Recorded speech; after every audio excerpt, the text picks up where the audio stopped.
Eu sempre tive o hábito de levar um livro para o plantão, quando eu tivesse um tempinho livre, eu ler. Então, geralmente eu escolheria um bom livro, mas que fosse pequeno e fácil de transportar. E esses requisitos se encaixam perfeitamente no livro que eu vou falar hoje, que é o Sobre a Brevidade da Vida, do Lucius Anneu Seneca. Olá, meu nome é Brian Menezes, eu sou fisioterapeuta e descobri o estoicismo na metade do difícil ano de 2021. Desde então, uso os ensinamentos da filosofia estoica como um guia para minhas atitudes frente aos desafios da vida e da minha profissão. Me dei conta que nós, profissionais da saúde, convivemos constantemente com o sofrimento alheio, mas não conseguimos lidar com nossas próprias angústias. Decidi que era minha obrigação espalhar o que estava aprendendo para outros profissionais, para que eles tenham paz em si e tenham paz suficiente para cuidar de alguém. Seneca é provavelmente meu filósofo estoico favorito. Ele nasceu em Córdoba, na Espanha, quando era uma província do Império Romano. E ele escreveu esse livro quando estava no exílio em Córcega, no ano de 49 d.C. Como a maioria das produções dessa época, do Sêneca, versa sobre a morte e sobre o tempo, né? E como os estoicos costumam ensinar, refletir sobre a morte é sempre um lembrete para que a gente pare e pense sobre como é que a gente quer gastar o nosso tempo em vida.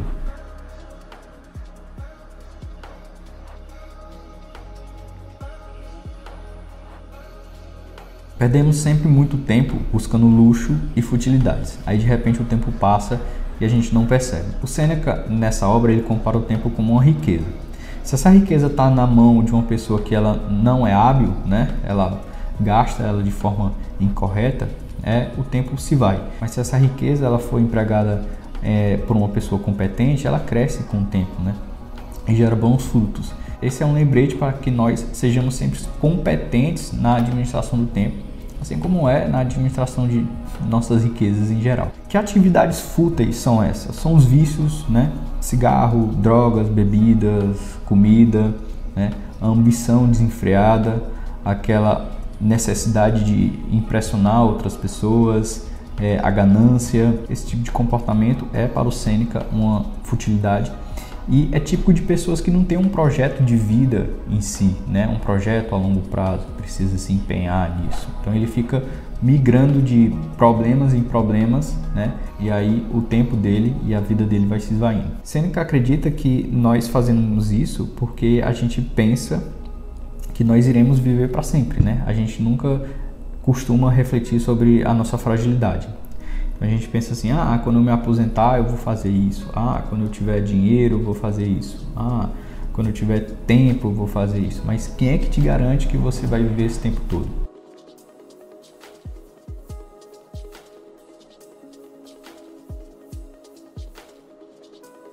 Nós somos muito acostumados a pegar muitos empregos, pegar muitos projetos e a gente acaba ficando muito atarefado.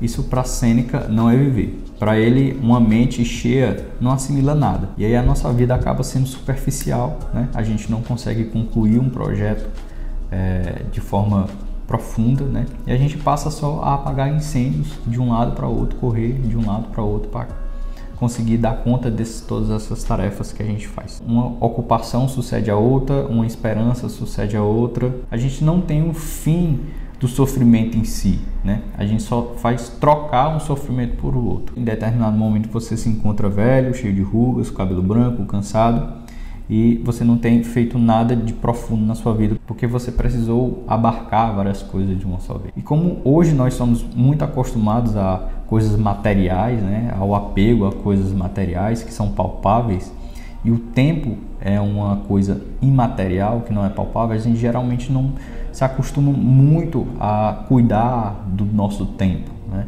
E por muitas vezes quando a gente pergunta para uma pessoa por que ela faz isso, ela geralmente diz assim, eu faço isso pela minha família, né? Mas se você for ver até o que ela menos faz é estar com a família dela, né? Por conta de todas essas ocupações que ela tem. E quando ela está fisicamente em casa, por exemplo, ela fica fazendo outras coisas do que necessariamente estar presente com a família, né? Fica nas redes sociais, atualizando aí a lista de Netflix, etc.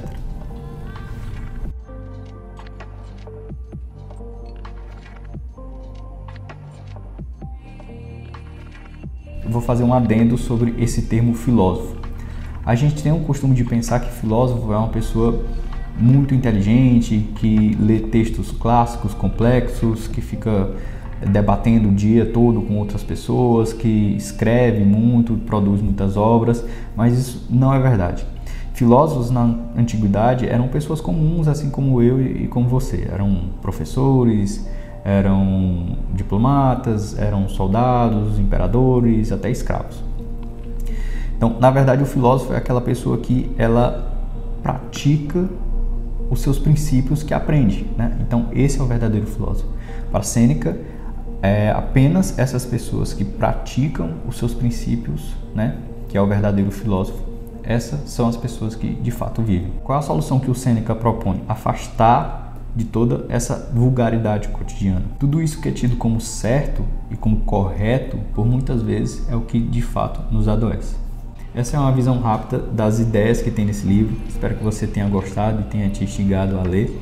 Eu vou deixar o link dele na Amazon, caso você queira comprar um livro físico, até mesmo digital, para você ler quando você tiver um tempinho no plantão, ou então quando aquele paciente desmarcar e não avisar.